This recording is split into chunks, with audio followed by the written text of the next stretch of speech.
Well, good afternoon, ladies and gentlemen.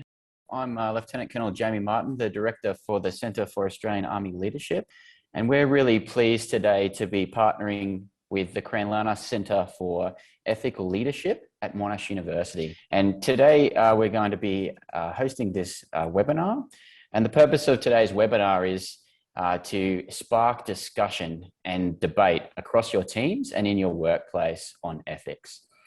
So today we're going to have two facilitators from Cranlana, and then they'll then be joined by Brigadier Anna Duncan, the Commandant of the Royal Military College. So let me introduce your two facilitators, and then we'll crack on to the meat of the day. So Peter Mares is one of the people you're going to hear from very shortly. You'll see him up on the screen in a second. He's a lead moderator with Cranlana Centre for Ethical Leadership and has a background in journalism. He worked as a correspondent for the ABC in Southeast Asia and is the author of 3 books on public policy. Travis McLeod, Dr. Travis McLeod is the CEO of the Independent Research Centre, the Centre for Policy Development. He completed a PhD in International Relations as a Rhodes Scholar at Oxford, which formed the basis of his book, The Rule of Law. Welcome, Peter and Travis, and we look forward to this session with you today. Thank you very much, Jamie, and welcome to everyone who's joining us on the webinar. Cranlana Centre for Ethical Leadership is very pleased to be partnering with the Centre for Australian Army Leadership to deliver this webinar. We hope it'll be the first initiative in an ongoing collaboration. Travis and I are both speaking to you from Melbourne on the traditional country of the Bunurong and Wurundjeri peoples of the Kulin Nation. We pay our respects to their elders past and present and acknowledge their enduring custodianship of this land and of First Nations peoples throughout Australia. Thank you, Peter. Thank you, Jamie, and good afternoon, everyone. It's a pleasure to be here. Peter and I also want to start by acknowledging the deep engagement with ethics that already runs through the Australian Defence Force. We know firsthand from the many officers that have attended the Cranlana programs in the past that military personnel like yourselves are acutely conscious of the power and responsibility that attends your role, and that this isn't just in the context of military operations and the law of armed conflict, but what it means to live your values in the ADF and in life more generally. So we're not here to instruct you on how to be ethical, much less to lecture you on right and wrong. We want to contribute to an ongoing conversation, the constant wrestle with moral questions that's central to the life of any person and any organisation. And I'm sure we've all read enough recent news of catastrophic ethical failures to remind us how important, how crucial it is to remain ethically alert. So in the first half of the webinar, we'll run through some scenarios that throw up various ethical challenges. These won't necessarily be related to scenarios in the Army, Navy, Air Force or Defence more generally. We actually thought it would be best to begin the discussion with examples from other fields, because it's part of any career, any part of any life really, to find ourselves in confronting situations where we have to make very difficult decisions where there's no obvious right or wrong answer. And we want to get you involved. So just to check that the technology works, we're going to do a quick test poll. And I should stress that your responses to this poll will be anonymous. They'll be neither Trav or I or anyone else can see how you respond. So let's just do a little quick test question. As we know, COVID-19 vaccines are being rolled out around Australia. First priority goes to frontline workers in hotel quarantine, hospitals, aged care, disability care, residents of those places and so on. A bit further down the list are critical workers like emergency service providers and indeed Defence Force personnel. So here's your first poll question. Who should get priority for the vaccine against coronavirus? Police officers or serving military personnel? So who gets priority? We're getting some results in. We'll give you another few seconds to cast your votes. Okay, so who should get priority? Now we're going to share those results with you. There we go, Peter. It's a very selfless bunch. Almost well over 90% would put police being vaccinated ahead of serving military personnel. Well, that's an impressive response, I think. So the aim of working through these scenarios is to stimulate our ethical thinking, remind ourselves that there are different ways of framing ethical problems, and that those rival ethical frameworks don't necessarily always lead to the same conclusions about what is the right or wrong thing to do. Along the way, we will refer to a short reading that was distributed in advance by the philosopher Julia Annas about virtue. She draws on the tradition of virtue ethics, which stretches all the way back to Aristotle in the 4th century BCE. And Aristotle argued that when they're fully developed, virtues like courage or generosity or self-control equip us with the capacity to act in the right way, at the right time, with the right motive and to the right extent. And Julia Annas builds on Aristotle to argue that virtue is like a skill that we acquire with time and experience and conscious practice. And so she compares it to the kind of active and intelligently engaged mastery that we might see in other fields, for example, in a concert pianist or an elite athlete. So after that whistle-stop tour of various ethical scenarios and some of those philosophical thinkers in the first half of the seminar, in the second half of the webinar, we'll welcome Brigadier Hannah Duncan, who is Director General of Army Leadership, for a discussion about ethics and leadership. And as part of that discussion, Brigadier Duncan will welcome your questions through the chat. But before we get underway, just a few words about the best way to engage with us on this webinar.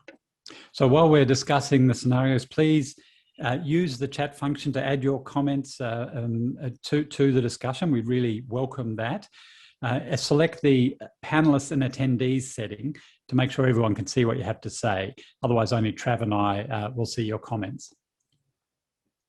And in the second part of the webinar, we'll invite your questions for Brigadier Duncan, but please submit these questions via the Q&A function rather than putting them in the chat. Please do use the chat function as you're already doing the first part of the seminar, so Peter and I can refer to your comments and bring them into the discussion. That would be extremely helpful. Just to point out, we are recording this session so it can be viewed by your colleagues in the ADF who can't attend today. And if you're having any technical difficulties, please do send a private message to our program manager, Brittany Pullen, who you can see among the participants. Brittany is providing fabulous technical support on the webinar, and she'll do her very best to sort that out for you. So let's do another quick test poll. This one is again about who should get priority for vaccination against COVID-19. And the question this time is, should it be prisoners or politicians? So we'll put the poll up. Who should have priority in getting vaccinated against COVID-19, against the coronavirus? Should it be prisoners or politicians? I'll give you a few more seconds to make your decision there. And I'll say, you know, while you're voting, that these polls are not intended to be too serious, but they do immediately bring us into the realm of ethical decision making. Okay, I think we'll end the poll there and share the results. So what do we see, Trav? Well, we see, Peter, that in terms of who should have priority, 33% of respondents opted for prisoners, whereas about 2/3 opted for politicians. Well, do you think the poll has got it right, Trav? 2/3 for politicians, 1/3 for prisoners? Well, I wouldn't dispute their judgment, but personally, and you and I didn't vote, I don't think, but I would have opted for prisoners first, because I suppose for a few reasons. One, it's recognised they're among the more vulnerable in our community. They're often in very crowded environments in prisons and corrections facilities where there's double, triple bunking. We know over half of our prisoners are on remand, and from research that we've done here at the Centre for Policy Development, that our criminal justice systems create and compound existing disadvantage, and we can't make that worse by a pandemic. It's been interesting watching how other countries have approached this question. So a number of US states and countries, South Korea, are putting prisoners further up the list in terms of priority. And, you know, maybe it's great that our politicians, our leaders are demonstrating that the vaccines are safe, but I'm not sure if we need all of them, including people like Craig Kelly getting the jab while they're telling people not to in the first place. I'm not sure whether Craig Kelly will get the jab, will he? But we'll see about that, I guess. Well, I'm going to take the opposite view. I mean, politicians carry out essential work. You know, they're essential to the operation of government, that Parliament holds government to account, oversight, that sort of thing. Prisoners have, offended against society. They've lost some of their rights. I think a lot of ordinary people might feel quite upset if they saw prisoners getting priority for vaccination ahead of their own family members, for example.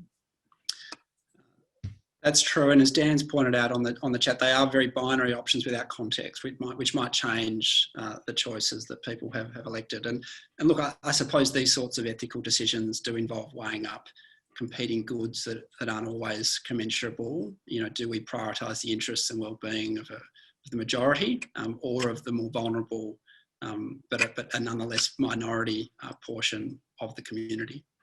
And Leon on the chat has also said, right, according to whom? And that's exactly the question here, isn't it? These are issues where there are legitimate points of view either way, and where in the end we will have to make, as leaders, if we're in leadership positions, we will have to make judgments. The popular view may not be the right view. It may be, but it may not. And I mean, whether it is or not. James Warnett, Sergeant James Warnett has commented on exposure being the issue. Well, you can look at that two ways. True, politicians are more likely to expose the general public, but prisons are in fact like cruise ships or aged care facilities. Once it gets in, there'll be no stopping it. So it's a very, I think it's a bunch of very interesting comments coming through here. But we see, as Trav said, we've got competing goods that are not easy to balance out. So we can look similarly at the what's arising out of the Aged Care Royal Commission. Everyone has agreed, the commissioners have agreed, the system needs more funding. We need more funding for aged care, but there's very strong resistance from government and indeed from many in the community to paying higher taxes that would fund that. So you've got the rights of vulnerable older Australians in the most frail stage of their life versus the interests of the majority of the population who don't particularly want to pay more tax. Very true, Peter, and very difficult. I mean, Dale's made a point on the chat, if you consider the impact of hospitalisation and the fact that prisoners still require treatment if they fall ill. I mentioned earlier the proportion on remand that are out within 7 and 14 days. So they are circulating within the communities and those facilities on a very regular basis, potentially more frequently than politicians. But these aren't easy choices. And some of the US states that I mentioned have actually almost prioritised within prison populations, particularly older prisoners who are more vulnerable to falling seriously ill and requiring acute care because of COVID. And look, people are bringing up a whole lot of contextual issues, and of course we would want more information about this before we made a decision. But this is an exercise to get us thinking about different ways of framing ethical decisions. Is your concern with the most vulnerable? Is your concern with the majority? These may not necessarily be the same thing. So let's delve into another scenario, another one that will pit rival goods against one another. Let's imagine it's in the early stages of a global pandemic. There's a bit of a theme emerging here. The government's working overtime to maintain public health, and you've been seconded to a federal government task force where the most immediate and pressing task is to secure adequate supplies of personal protective equipment for Australia's health workforce. Now, plans are in train to manufacture them in Australia, but that's going to take a while. In the short term, the only option is to import from overseas. And one of the things most urgently needed is medical grade rubber gloves. The task force has narrowed down the options to 2 suppliers, both Malaysian companies. Malaysia happens to dominate the rubber glove market. And these 2 suppliers are called Ready Glove and Ethical Glove. Both deliver an equivalent high-grade product, but there are a couple of differences between them. And so those differences, let's just break them down a little bit. Ready Glove has supplies in stock and can ship immediately at a competitive price. Ready Glove, however, is also known to engage in exploitative and unethical labour practices. It has a mostly migrant workforce, including displaced Rohingya refugees who have come from Myanmar and Bangladesh, but are living in precarious conditions in Malaysia. And detailed research recently released by the British Medical Association and the European Working Group on Ethical Procurement has documented that Ready Glove's factories demand extortionate recruitment fees from migrant workers to secure a job. They illegally retain workers' passports. They underpay those workers and force them to meet and to work excessive hours to meet unrealistic production targets. There are also some allegations that workers have been illegally imprisoned or beaten. Now, Ethical Glove, by contrast, doesn't have supplies in stock, and there's going to be a 2-week production delay before they can ship gloves to Australia. Their prices are also about 15% higher than Ready Glove. And while Ethical Glove's employment record isn't spotless, it is far better. It has a far better reputation than its competitor Ready Glove. Plus, Ethical Glove has been engaging with the EU and with the British Medical Association to improve standards. It allows independent auditors to inspect its production facilities and meet privately with workers and so on. So here's the question. You're on this task force. You're involved in making the final recommendation as to which supplier to select. So which supplier do you recommend? Do you recommend Ready Glove, supplies on hand, ready to go, but with a dodgy employment record, or Ethical Glove, which is going to take 2 weeks at least and going to cost a bit more to get the gloves to Australia? So how do you vote on this? How do you advise on this? What's your recommendation? A few people thinking about this are taking their time to consider, which is fair enough. Not necessarily a straightforward question. And of course, we welcome your comments in the chat as well. We'll share the results in. So someone's asking how badly we need the gloves. Yeah, we need them pretty badly. Supplies of PPE are running low.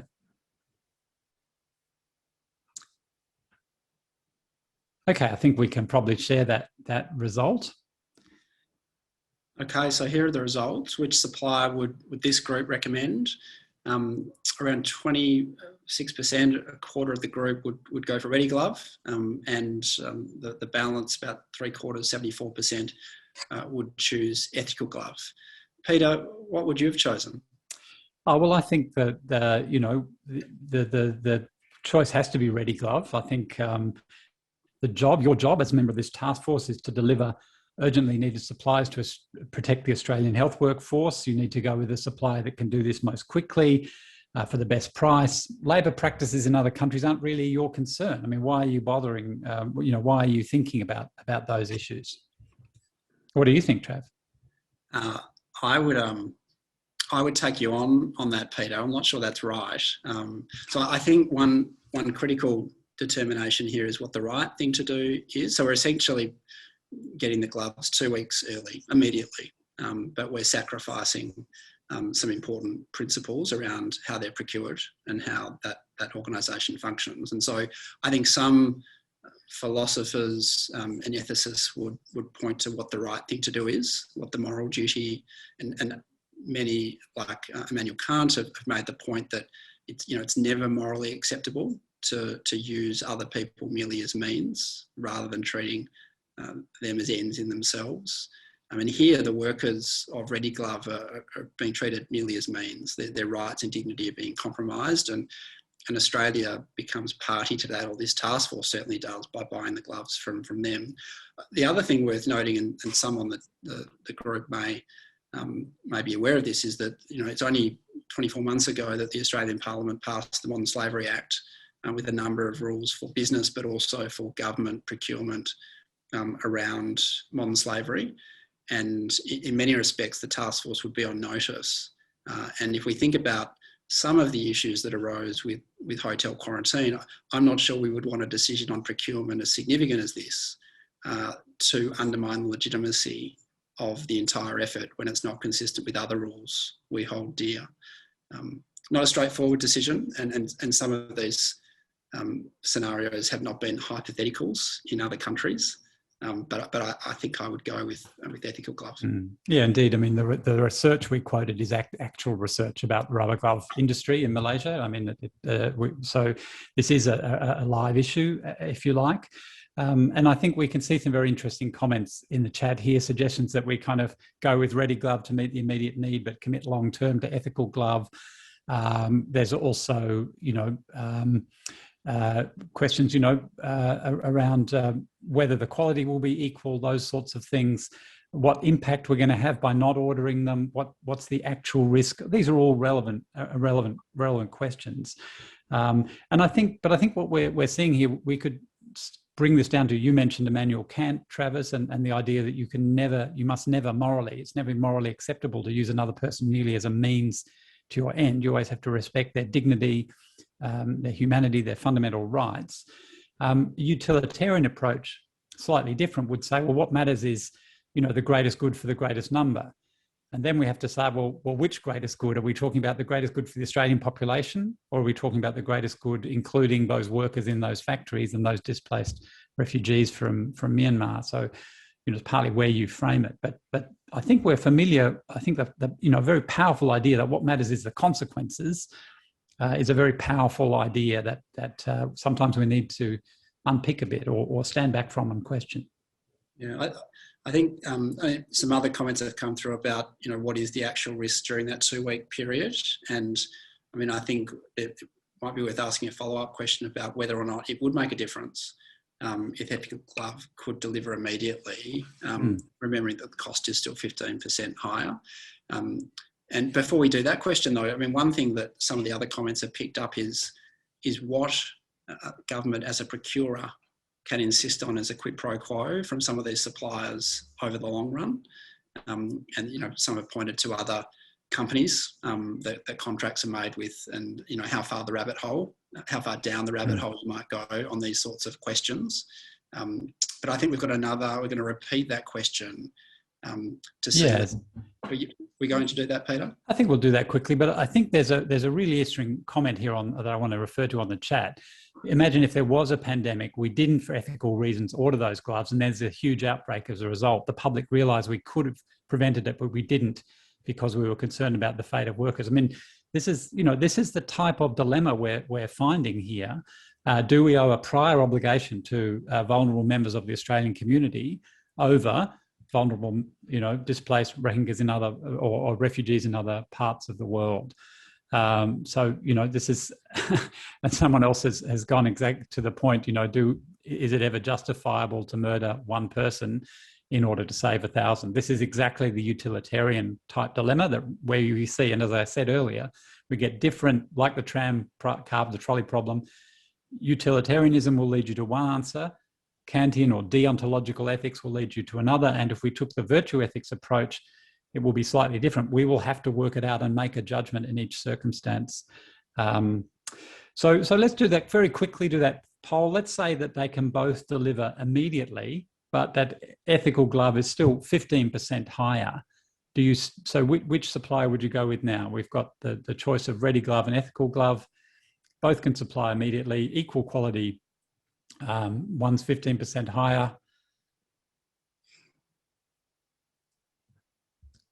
Before we bring that up, Peter, just to say, because I think Damien's point is a very salient one. We've all witnessed the public commentary and attitudes towards the pandemic over the last 12 months, speaking as you and I both are from Victoria. And, in arguing for Ethical Glove, I don't want to gloss over the consequences if there is that 2-week gap and all of a sudden there is an exponential outbreak that the government could have prevented with a difficult, procurement decision.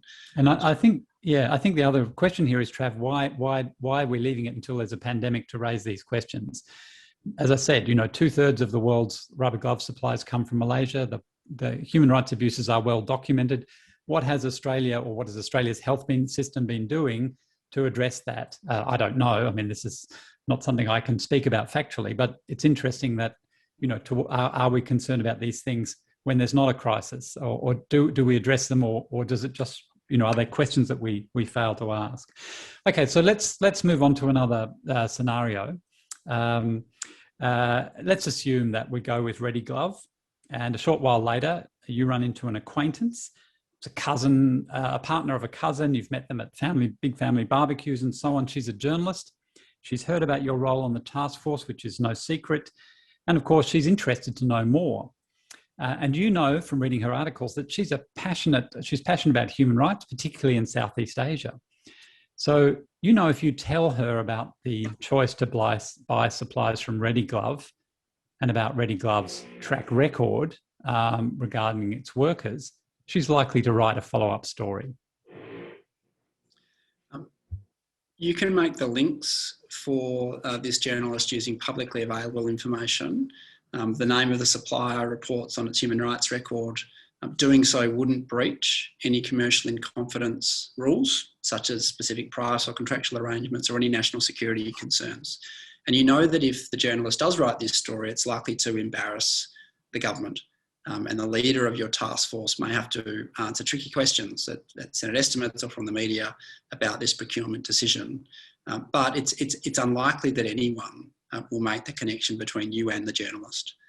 So with that in mind, we've got another question for you about whether or not you draw the links for the journalist. Before we put that up, I think we already have, just to say the answer to the previous question, 99% with that change in immediacy of delivery would have chosen Ethical Glove. But we're back to a 2-week gap. We've gone with Ready Glove. You've got the chance to draw the links for this journalist but not be personally exposed. What do you decide to do? Do you draw the links for the journalist?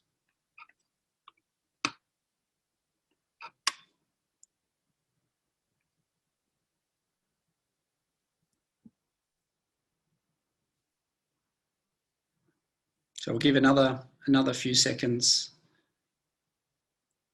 here. I think we've almost got a full cohort responding. Okay, let's share those results. Peter, do you want to talk us through them?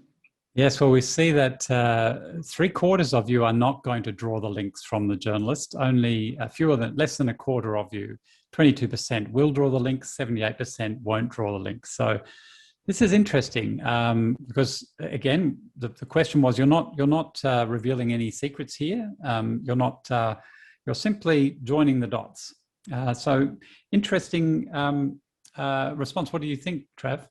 Would you draw the link? I mean, I don't think so at this point. I think there are other ways that those that are concerned about what has been done here would be able to register that complaint within the task force, within the government, and within the powers that be before going public, so to speak. I mean, I do think it raises interesting questions about who defines the public interest and at what point people in any organisation at whatever level decide that the risk is so great that the community needs to be informed. Do you think it makes any difference here, Peter, that the person who could draw the links wouldn't be publicly identified, or it would be impossible to identify them as the source of the information? Should it make a difference if the person, the whistleblower, can be identified or not? I don't think it should, really, if you feel like it's important, a matter of important public interest that the public should know, and you feel like there is, as you've pointed out, there's no other mechanism to make these views known, then I think the consequences for me personally in blowing the whistle is not the primary concern here. And people in the chat, participants in the chat, are raising the question around policy. Is there a policy restraint on me speaking? And it's, I guess, the argument here is: are you telling someone something, or are you're not revealing anything that is private? You're pointing to publicly available information. So it's a tricky question, I think, here. And as you say, Trav, what is the public's legitimate interest or right to know in this scenario? Is there a legitimate public interest in knowing this information? And there are two really interesting comments on the chat, Peter. One is that, there have been a few that have said that that drawing the links would breach ADF policy, as you mentioned.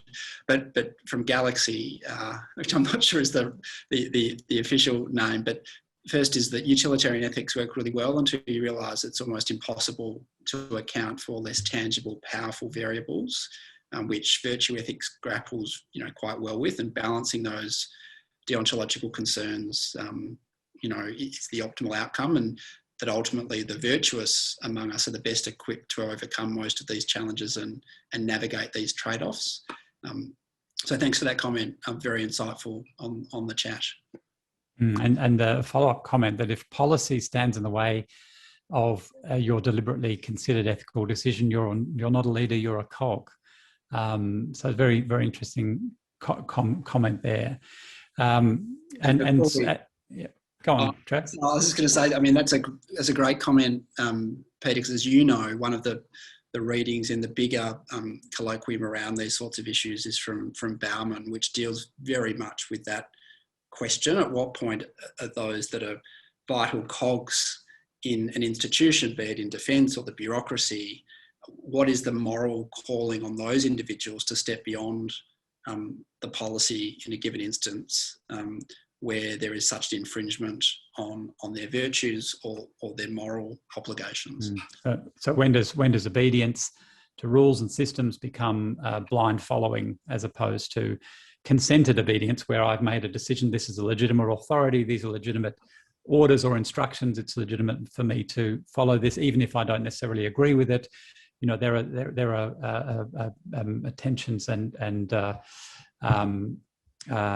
subtleties involved here that aren't straightforward. But I think we can maybe take one more scenario, and this one maybe steps it up a bit here.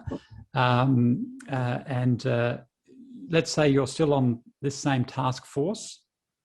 It now appears that the virus at the heart of the pandemic is mutating. The understanding of how easily the new strain of the virus is transmitted from person to person, how deadly it might be, is still developing. But the task force has access to the most detailed, rigorous and up-to-date information, which suggests this new variant of the disease poses a much greater threat to public health than has so far been revealed, and that the vaccines currently being rolled out may be ineffective. I stress this is a hypothetical scenario.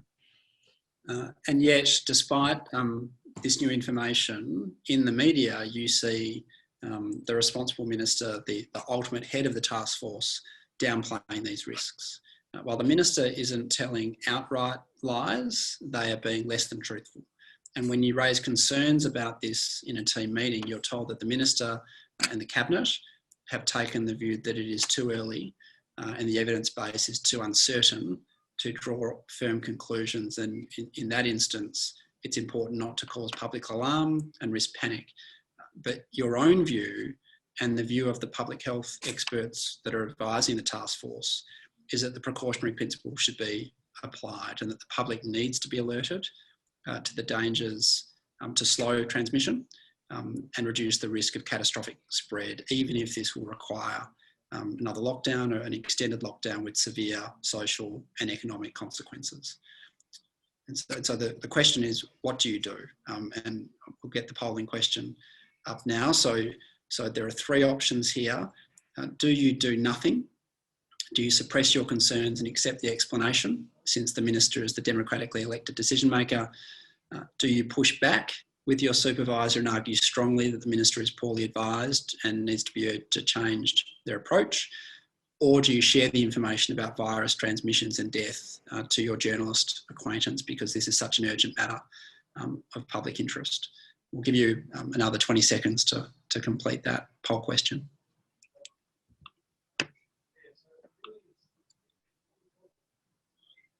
I noticed that Brigadier Anna Duncan has, it's a comment suggesting that sometimes it's easier for more senior people to accept risk and waive policy than more junior people. I think that's true. There's another consideration here, is at what point you are in the decision-making chain, what level of authority and seniority, and so on. Okay, we'll close the poll there. So vast majority of people, almost 90%, have argued for option 2. That say that their role would be to push, or their choice would be to push back with the supervisor, argue strongly the minister is poorly advised and needs to be urged to change the approach. So working within the system, Trav, pushing back hard, that sort of thing. Peter, who do you think determines the public interest in this situation? Well, this is tricky, isn't it, Travis? Because clearly the medical advice is central here, what expert advice we have, and sometimes that's contested or uncertain, still developing, as it is in this scenario. On the other hand, we have a democratically elected government who is there to represent the will of the people and to govern for all Australians. but they may also, that government may also have, there may be an election coming. They may have political considerations that they are concerned about. And I notice, I'll note that this is not an entirely fictional scenario. It is for an Australian context, but if we think about what happened in the US with the COVID-19 supply chain task force under the previous administration, the Trump administration, that was a task force led by President Trump's son-in-law, Jared Kushner.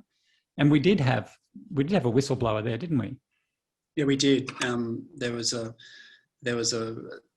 whistleblower on the task force that alerted the Health Oversight Committee of Congress, saying that if something was illegal, it needed to be reported in case civilian lives were lost, which made that person a whistleblower. And it was later revealed that that person was a committed Democrat, which meant that the motives were called into questions, but it nonetheless became very much a media story around whether accurate information was being provided to the US public, and raised questions about the various motivations or virtues that whistleblowers in these sorts of instances might be practicing. Peter, I'm conscious that ASIC, the Australian Public Service Commission, give guidance for whistleblowers, quote unquote, in the conduct of their duties, junior or senior. But this, doesn't it raise interesting questions about competing virtues? It does, and it raises all sorts. There are questions of courage here, because we know even if a whistleblower's blowing of the whistle is justified and legitimate, they are likely to suffer significant consequences as a result of their whistleblowing. Be that being ostracised by their colleagues, losing their job, being vilified by sections of the media possibly. We've seen this in a whole range of different professions and areas, from whistleblowers in hospitals and in the police and elsewhere. And so, there's the courage that's required, and there's also questions here about loyalty and to whom we owe loyalty. But before we come to that, I think, in that second option there, push back and argue strongly, a follow-up question might be, well, what happens if the supervisor says, no, look, we've done what we can, that's it? Do you go to option 3? At what point do you go to option 3 and say, well, this is such an important public interest matter that I'm going to break the rules? And we think of, a figure like Martin Luther King in the civil rights movement in the US, deliberately breaking rules against segregation, saying those rules are wrong, and I will stand up and break them. I'll break them openly, I'll break them non-violently, but I will break them and suffer the consequences because I believe this to be such an important issue. And of course, that takes considerable courage. That's right, Peter. And I suppose Jamie has brought up the case of the colonel in the US who blew the whistle on the conduct of the Vietnam War within the US Army, which was an example we were going to mention in this session. I mean, the other thing, I suppose, to those 3 responses, because the middle response, raising it with more senior people, taking them on, so to speak, it does raise questions for institutions and senior leaders about the infrastructure in place to facilitate that, to encourage it. Because often, as we've seen, there is no other option for individuals but to go beyond the boundaries of those institutions, because it is not a supported response where there are legitimate tensions around what the moral obligation is in that instance. Yeah, I'm not sure if David Hackworth was the one who reported the My Lai massacre in 1968 in Vietnam. I'm not sure if that's the same person. I'm sure Jamie will tell me if it is.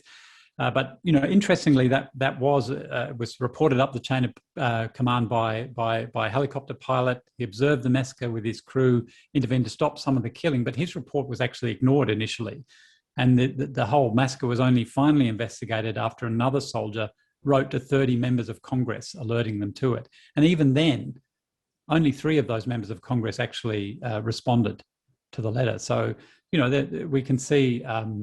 Exactly. So look, let's turn to the question of loyalty, and I'll refer back to the text. And you may not have all had a chance to read the text from Julia Annas, but she talks about loyalty as a virtue, other virtues like courage and so on, and drawing on the ideas of Aristotle, refers to this as virtue being a mean. Now, what does she mean by a mean? It's like finding the right extent. So we know with courage, rushing in recklessly, you say to save someone in the surf when you can't swim. Well, that's not courage, that's recklessness. It's not going to help the situation. You're going to create 2 drowning people instead of 1. Running away and pretending you didn't see the drowning person, well, that's clearly not courage either. Courage is working out the appropriate response given your capacities, the situation, the contextual factors. This is where the virtue ethics tradition comes in. And so Annis makes a similar point in regards to loyalty. She says loyalty may be shown by unflagging support. It may also be shown by seriously questioning the person who demands unflagging support. So the notion here of consented obedience, which I think I raised before, the idea that I will obey legitimate orders rather than, or legitimate directives or so on, rather than simply obey because that's what I'm told to do. Trav, do you want to offer some thoughts here, or should we move to the next poll question? I think we can move to the question. I think that, Jacob's made a few comments about those that have blown the whistle, and we've mentioned the one from Jamie, but I think these virtues are sort of tensions that people within Defence Forces have grappled with. We saw, particularly in the United States, a lot of reports, both through whistleblowers and others, about the conduct of operations in Iraq, which led to the rewrite of the sort of the counterinsurgency approach under Generals Petraeus and Mattis. So this tension, as you say, the compass or the mean, how to balance these tendencies, is something that has come up very recently as well for defence institutions, defence services. But let's go to the last question before we conclude this part of the session and turn to the discussion with Brigadier Duncan. So the last question, the last that it's put up now is, and this is really around the question of loyalty. And the question is, to whom or to what do members of the ADF owe their loyalty? Is it to your comrades? Is it to your commanding officer, the Australian Defence Force, the Australian nation, or all of the above? And you can choose more than one here, I think. I think you can tick more than one if you think that's right. I mean, obviously, all of the above ticks them all. And if you think there's anything missing from the list, then feel free to add that in the chat. So we'll give it a little bit more time. I think most people have voted now, but we'll just give you a little bit more time. It's not a straightforward question, I think.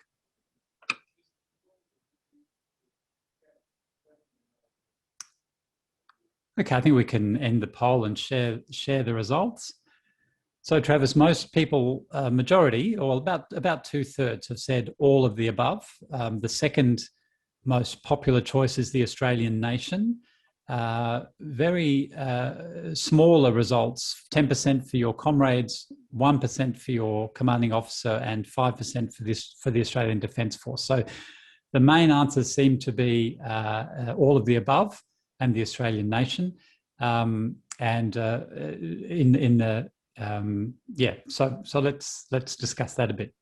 I mean, they're fascinating results. I mean, I'd be interested to, if we had another sort of 20 minutes to kind of tease this out a bit, but given that the two most popular answers are all of the above and the Australian nation, what's interesting about that to me is kind of to whom loyalty is owed. And it seems like for this group, it could be all of the above, including the institution, or the dominant could be, the Australian nation, and potentially to the principles underpinning and legitimising the work that institutions like the ADF do in democratic societies like ours around the lawful and legitimate use of force, protection of fundamental human rights, civilians, the principle of democratically accountable civilian authority, etc. But I'd want to tease it out a bit more to understand what all of the above probably means in this instance, Peter.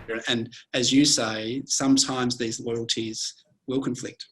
Yeah, I think that's in, I mean, clearly you do want to be loyal to your comrades and your commanding officer. I guess, as someone said, that loyalty, and maybe trust would be a better word, has to be earned. Someone mentioned in the chat, you're not going to automatically do it, but the Australian Defence Force is your employer, and the Australian nation, you know, the community you serve, we serve. But yes, can we imagine a situation where these things will conflict? Particularly if we take Trav's point about the principles underpinning the legitimate use of military force and legitimate role of the military in a democratic society. You know, are there situations where your loyalty to your comrades is going to come into, or your commanding officer will come into sharp tension with your loyalty to certain principles, such as the protection of civilians and that sort of thing? I think what's interesting is Benjamin's point here, Peter, about, you know, it depends on the individuals, of course, but it's also interesting as to whether or not that answer shifts over time. And maybe if I may just offer a few kind of concluding thoughts on this session before, you know, we begin the discussion with Brigadier Duncan. But this idea of approaches to the exercise of these virtues, loyalty, courage, shifting over time is very much one that, you know, the Julia Annis reading, you know, kind of went to. And, you know, the idea of virtue was introduced, virtue ethics, but it was likened to a muscle or to a skill that requires habituation and practice, you know, like any skill. And it's in the learning to be virtuous that the better moral decisions are made on a more regular basis. And it's not in the talking, like these sessions, I suppose, but in helpful though they might be, but in the doing, in the habituation, in the practicing. And as you said, you know, that idea of virtue as a mean or a compass that can balance out the conflicting virtues that one might have to balance in their life. And finding that mean requires what Aristotle calls practical wisdom or practical intelligence.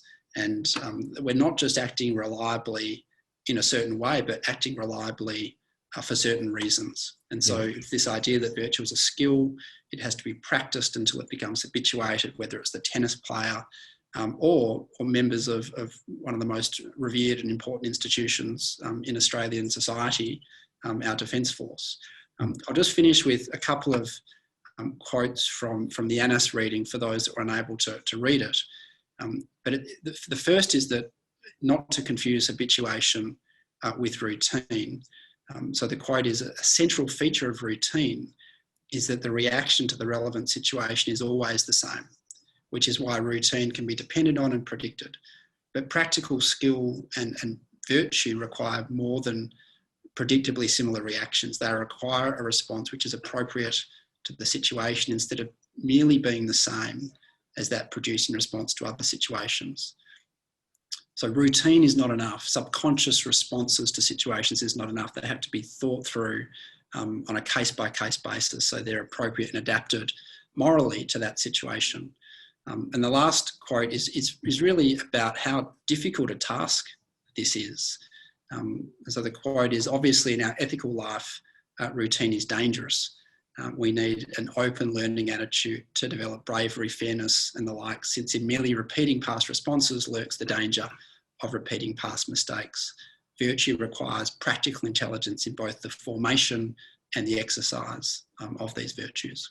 Yeah, and I think it you know comes back to this idea of character, which is central to the virtue ethics tradition. And I know something Army and the Defence Force is also very, you know, all parts of the Defence Force talk about the importance of character. So developing our capacity to make good judgments in stressful situations. And, you know, that may mean that our loyalty to the principles that underpin the legitimate use of force, the legitimate role of the military in a democratic society, and so on, may mean we have to refuse to carry out an illegal order and not be loyal to or not obey our commanding officer. We may need to disclose abuses committed by our mates, our colleagues, our comrades, and so on, because there's another loyalty which is to the principles underpinning, and that is going to, you know, be a very stressful, difficult situation for anyone to be in. And it's not just military, of course. It happens in all areas of life. Any final comments from you, Trav? Just to say that a few of the comments have kind of reiterated your what you've said just there, which is that the loyalty to an institution and leaders is dependent upon them giving lawful moral commands and executing their mission with that overall aim of protecting Australia and our national interests. And Damien made the point that his ultimate loyalty would be to the country and that way of life, not liking the idea of pledging loyalty to an institution or leader, which they don't have influence over, and where it might depend on a case-by-case basis that everything is above board. So look, thank you for all your very active comments. We really appreciate. I haven't been able to keep up with them all. There's been a lot flowing through, so we appreciate how engaged you all are with this, and we hope that you'll also be engaged in submitting questions to Brigadier Anna Duncan, because we're going to turn to the second part of our webinar. A reminder that when you do submit questions, that they come in by the Q&A function that enables us to sort of sort them and work out, where there's two questions the same and all that sort of stuff. But let me introduce our guest speaker, Brigadier Anna Duncan, and I'm going to engage her in conversation. Travis and I will engage the Brigadier in conversation, and then we'll invite your questions. So, Brigadier, welcome. Brigadier Anna Duncan is Commandant of the Royal Military College of Australia and Director General of Army Leadership.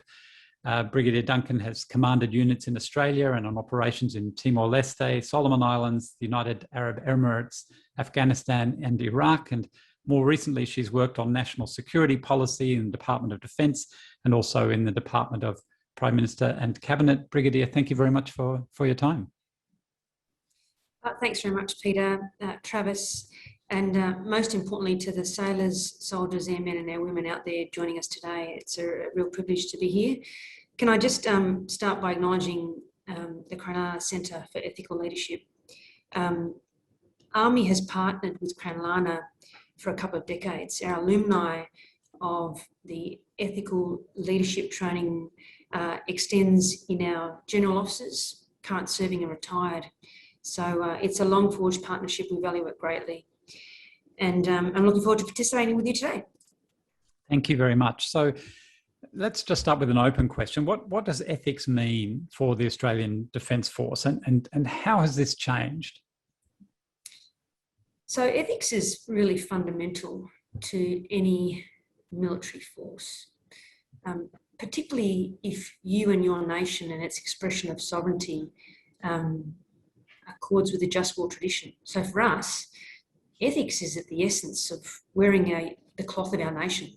This thing that I wear, you and I wear, means that it's vitally important.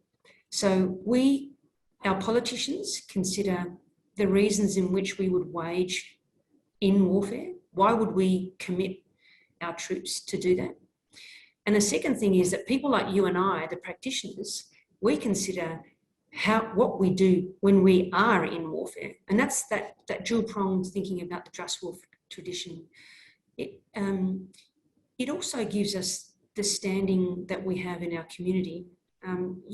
We did some polling about what's important and who do we serve. Well, we serve for our fellow citizens and how they ask our government to display what sovereignty, what being an Australian, what we stand for, how that's important. So that's, I suppose, why for people like you and I, professionals, voluntary professionals, whether you're in the Australian Defence Force, the Australian Public Service, we serve in a just war tradition. I've talked to you a little about why we would engage in war and then how we do it.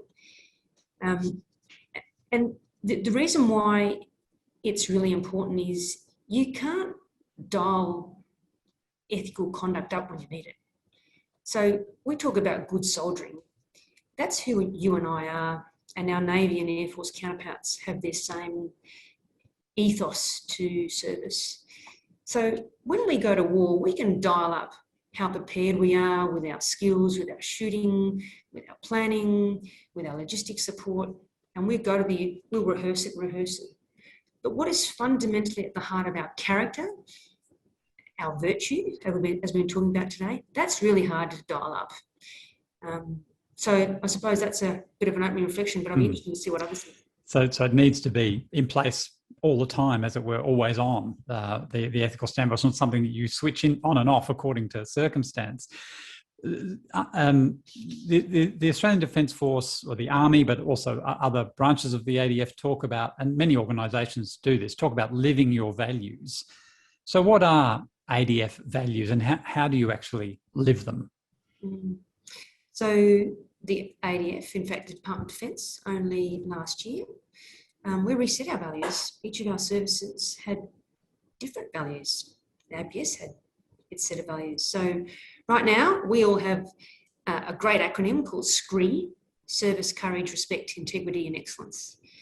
And that's what it means whether you wear a multicoloured uniform or civilian clothing or the blue, green, white. That's what we stand for.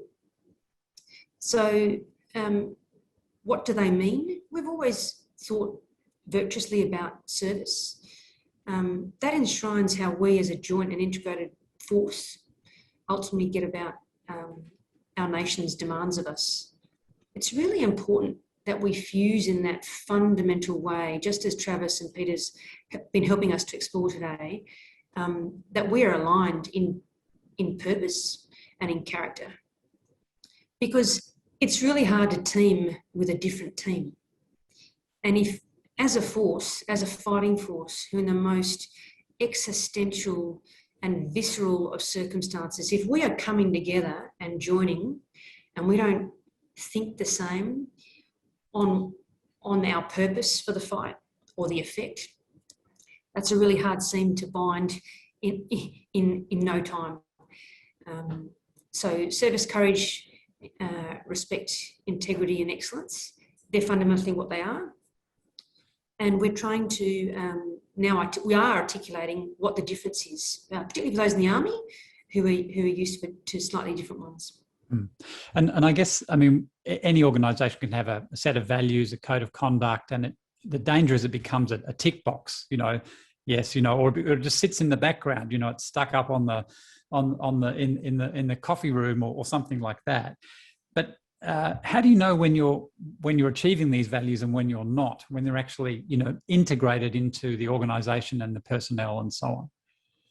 Well, when you've extrinsically and intrinsically got that in your team, you know it.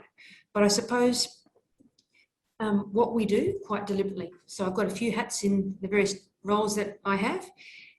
One of my roles is to help bring in our soldiers and officer candidates into the Army. And that's the start of the profession and the development of our character. And what we do, whether you're a recruit at Kapooka or a staff cadet at Duntroon, we inculcate our values, the behaviours. We do it through the staff and the instructors. We do it through learning. We do it through practice. So we start by inculcating, then we reinforce it. We do that through a command system of being corrected. And we also have, at one end and the other end, we've got a discipline system to really reinforce, hey, this is what we stand for. And we practice it. We practice it day in, day out. And our buddies help us, and our commanders help us, our sergeants help us. So we're constantly reinforcing it. So we've inculcated it deliberately, we reinforce it, and we ask all of our people, what's changed since you and I joined is, once upon a time we used to talk about leaders. The leaders of the force were the officers. Well, in the last 2 years, the Chief of Army has said, actually, no, we're all leaders. And brand Army, and excuse me for the other services, I will speak in Army context here. Brand Army has a status in the community where we are thought of as a bunch of leaders. And we realised all of our soldiers lead themselves. And they have to lead themselves first and foremost if we expect them to use good judgment and make ethical decisions. So how do we know? We practice it a lot. We keep learning on it and reinforcing it. And it's nothing new. 3 decades ago, when I first donned the uniform, my cohort was taught leadership and ethics. I think what we're doing now is just refining it a bit more and getting quite professional in honing our practice, like any profession should. So it's interesting. It's very much this kind of idea of virtue that, practice refining, but also that the key is that we have to know ourselves first and have our own self-control, be our own leaders, moderate our own desires, emotions, and those sorts of things in order to make good judgments. We've got a couple of questions which I'm going to come to in just a second. We'll welcome more questions from participants if you've got them. But before that, I wonder, Brigadier Duncan, if you can describe an ethical challenge that you've confronted in your career that you found particularly challenging and how you managed it. Yeah, sure. I might redact some information if you will allow me that. So I was working outside of Army in another government department. And whilst I was still a colonel in the Army, I was Anna in this workplace and I had a director role. And I had to provide national security advice to the Prime Minister. At the time, I don't think I realised, the incident I'm going to describe to you, I don't think I realised it was ethical until much later in the day. And then I dug my heels in. But at the start of the day, in this workplace, we would turn very quickly. The tempo was high, and it was not uncommon to need to write a brief for the Prime Minister in an hour. And this might surprise you, but the Prime Minister gets no more than one-page briefs. So no matter how complex the situation, think of all the op-eds you may have written or read, think of all the admin instructions and all the details. So our Prime Minister gets a one-pager, and it's not this Prime Minister, it's always been that way, because he's got to absorb all this information. Anyway, my job was to write the one-pager on a particular matter of national security, and I pushed it through my boss. And when I was in the boss's office, a call came through from let's just say, a member of Cabinet's office. And there was some advice on what should be, and my brief had been shared, what should be annotated in the brief. And it was an open call and I listened, and then the call concluded and my boss said to me, okay, Anna, take this away and make that adjustment. So you're essentially being asked to take a paragraph out or take out some key lines or something like that. Yeah. I was being asked to edit the research and the facts that I placed into a brief. And it quickly dawned on me that what I was asked to take out and insert was political. That is not my role. I'm an apolitical advisor to the Prime Minister. So I politely said, oh, okay, boss, no worries, sure. Look, I can't do that. However, I'm happy to redact my name from the bottom and maybe you could send it. That didn't go down so well. Anyway, to cut a long story short, I didn't change the brief. I went back to my office. The boss was dealing with it. Later that afternoon, I was told by my boss to get my things ready and that I'd be returning to Army the following morning. So basically, I was just told I'd lost my job. And I thought, wow, no way. I'm not going to be the colonel that loses this Army positions in PM&C. That was my first thought. Oh, what have I done? And then I thought, you know what? If that's what it means to stay here, it's not worth it. So I rang my Army boss, who happened to be the Deputy Chief of the Army. That's who I reported to.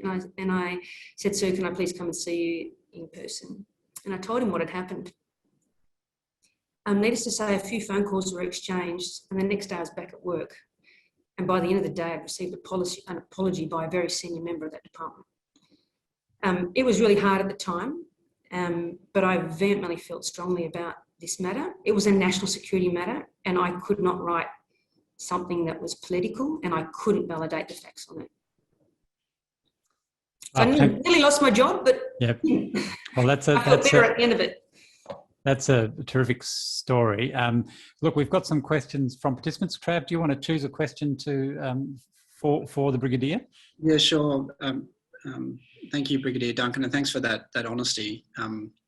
Just for the benefit, you'll know this, but there's a famous memo from Winston Churchill insisting on one-page memos and setting out very clear instructions as to how they should come and in what form. So it's interesting that seems to be the way up on the hill too. So you had some wonderful lines, which was that you can't dial ethical conduct up when you need it. The need to come together around the purpose of any fight or mission, and that everyone in the ADF are leaders, and the story you've just told about effectively being prepared to lose your job on principle, on moral virtues. The first question that came through on the Q&A from the group is, do you think members of the ADF currently maintain a good level of ethical leadership? And where does it need to start? Or where does it start if we need to improve? Look, prima facie, I do believe that they do. You also always need to consider that about the person and the context. We've got some challenges in the Australian Defence Force about what we can go on public record with, because we are apolitical. But I'm hoping the sailors, soldiers and airmen and women out there have heard from some of the senior leadership, and most likely for most of you it will be your commanding officers.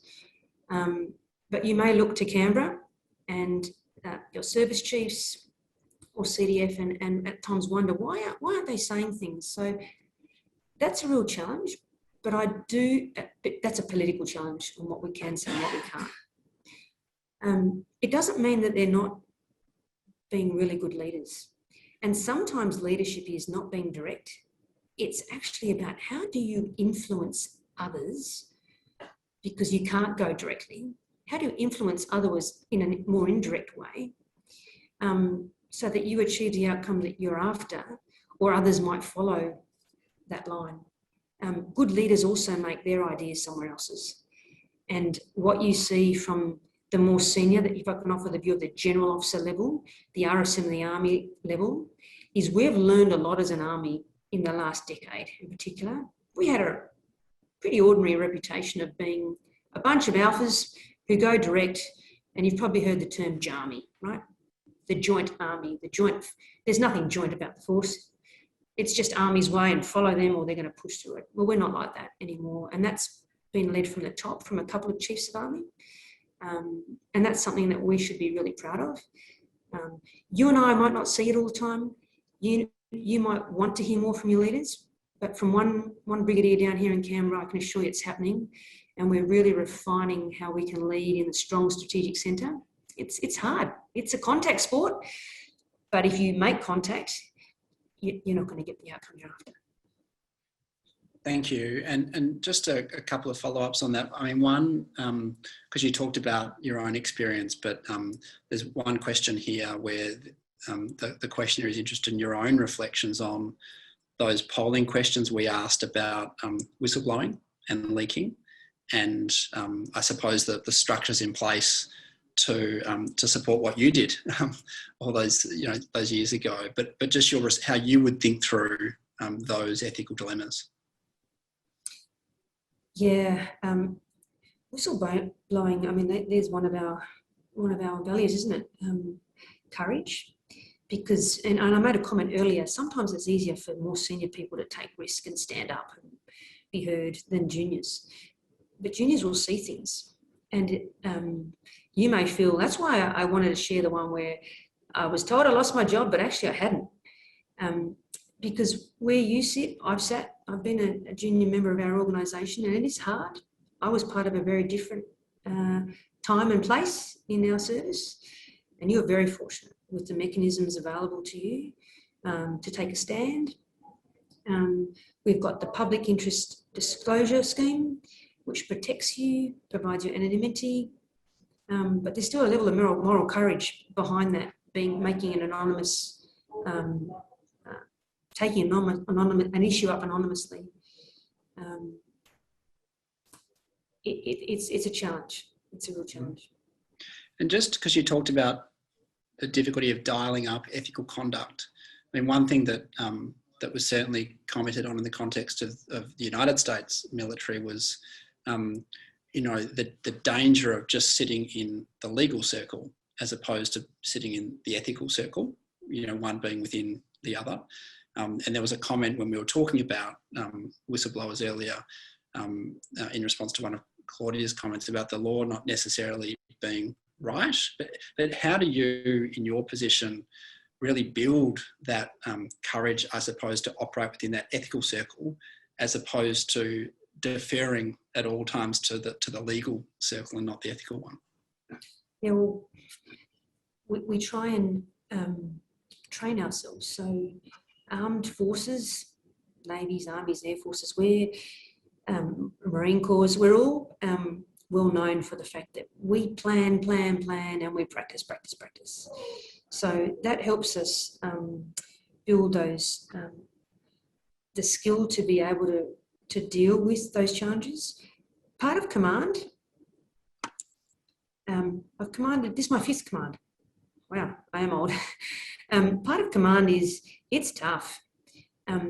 Others might see it as a bit of a golden position from which you sit. It's tough. It's relentless. You're always on, and you're always thinking about, am I doing the right thing for my team and for my organisation? And sometimes people in that organisation need to be managed differently. Part of command is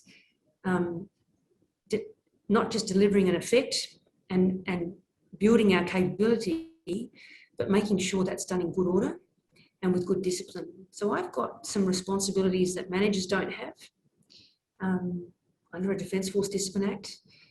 That's a real burden to shoulder, but it's also something I fundamentally believe in with my service, and it serves a purpose. So roundabout way of saying, there's lots of mechanisms there. You've got to keep at it and practicing it. Commanders have a lot of responsibility and accountability, and we're seeing that at the moment being thought quite deeply and philosophically once again. And that's a good thing for any public institution, to take a knee, to stop and think. We think we're world class, but are we? So yeah, a lot of introspection and thinking. And on that, because there is a question about the thinking at the highest levels of the ADF, and this has come from a captain, but whether you seriously expect the highest levels of the ADF, there has been a true reset of values. And, you know, just reading from the question, but I would suspect the vast cultural gaps between the services are unlikely to be closed by an alteration of our purported values, and whether that's actually the intent at the highest echelons of the ADF. Yeah, look, I sit in a very senior committee here, the Chief Army Senior Advisory Committee, and I see that play out in the way the Chief speaks to his generals. We sit once a month, and I sit there by virtue of my appointment as Director General Army Leadership. That's how serious General Byrd takes the Centre of Australian Army Leadership and its role in developing what we've always done, developing the leadership, character and ethics of our people. And the 4th pillar we're throwing in this year is resilience, because we're realising you need that cognitive, physical, moral resilience. And we've got to bring that out in different ways in the most harrowing of circumstances. And some might think that's the live fire context, but others might think it's that really it's tougher and more complex in grey zone and in multi-domain operations. So our leaders do think it. I'd offer a view from where I sit, again here. Sometimes the values or any organisational change that requires cultural change, it gets stuck in the middle. I was talking to a great young reserve lieutenant last year. He's a top guy. And he started the year, he was working with me in the Centre for Australian Army Leadership. He goes, these Army values, which at the time were courage, initiative, respect and teamwork, they don't apply to me. That's your generation, ma'am. You know, I can come to work and do those things, but I don't really own them. And then the new values came in, and he was quite reflective of why they actually meant something to him. And he wrote an article on it, grounded curiosity.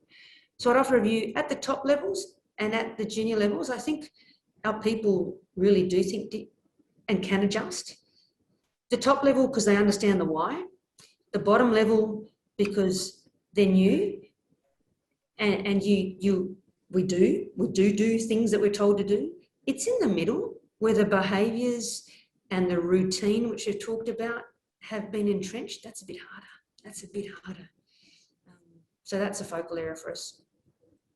Brigadier, if I can jump back in here, there's a question I think we need to raise. It hasn't been raised by participants yet, but I think, we need to raise it. And that is that, we're talking here in the context of the Brereton inquiry, its report into alleged war crimes in Afghanistan.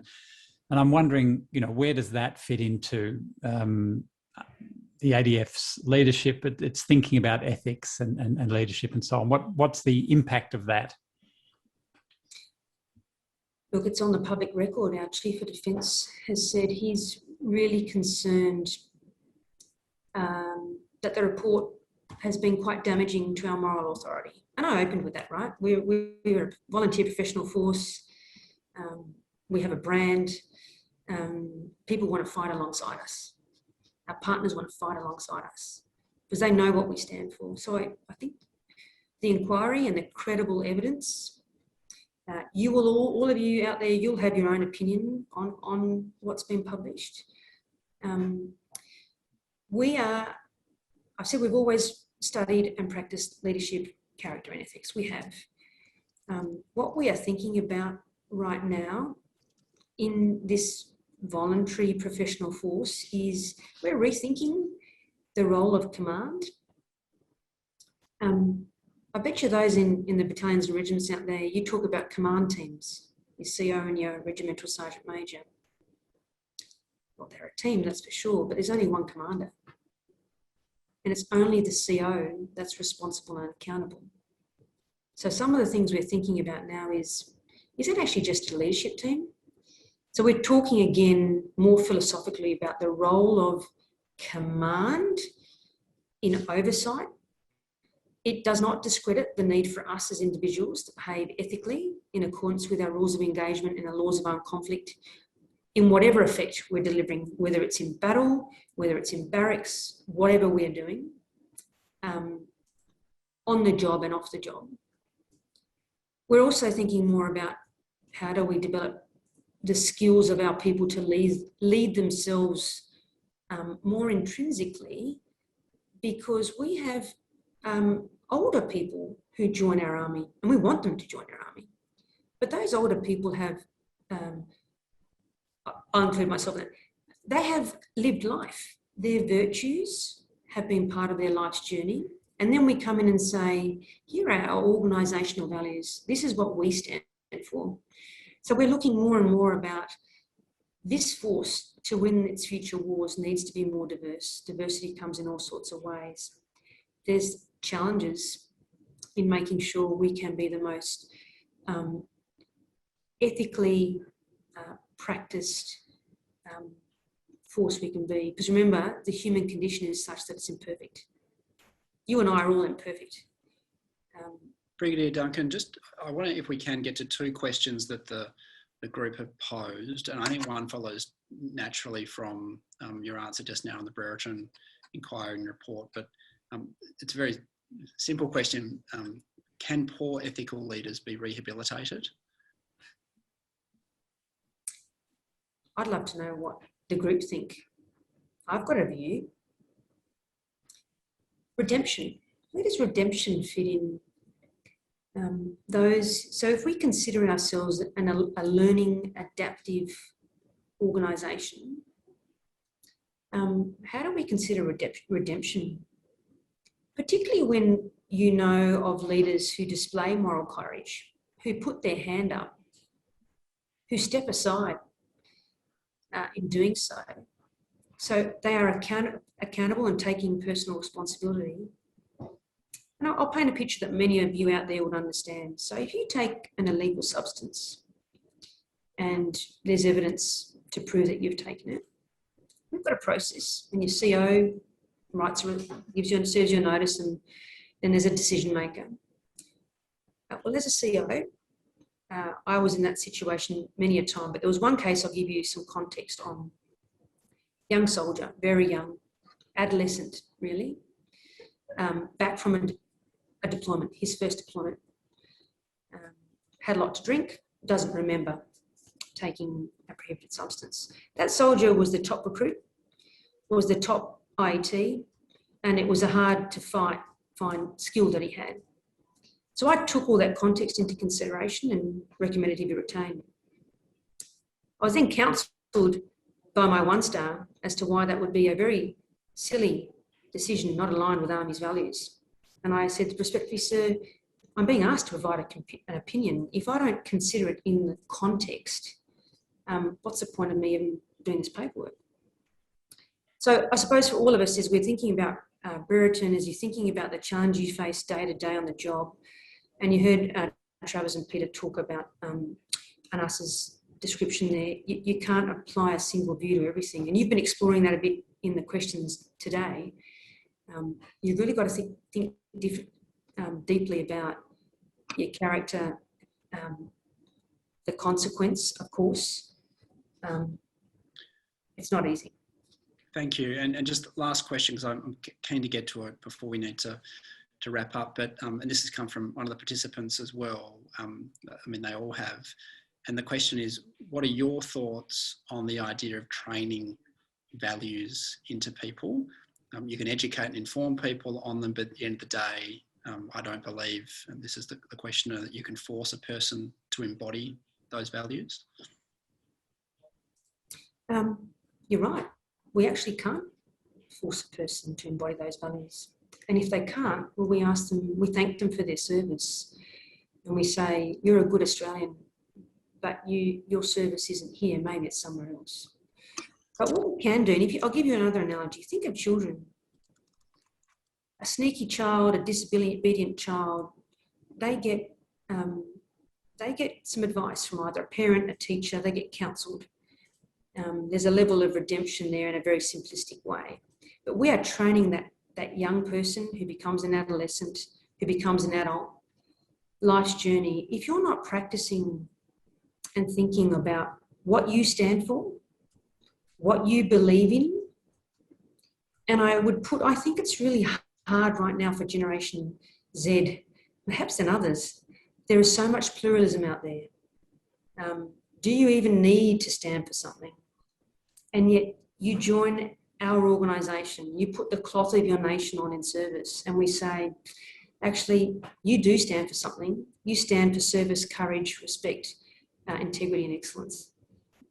And that's what teaming is about. And that's what we ask you to do.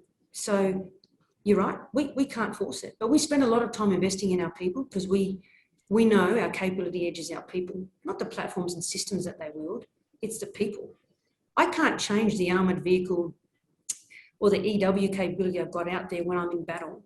But what I can do is I can get those smart, adaptive people to help me change my tactics and procedures to apply that effect differently, unconventionally.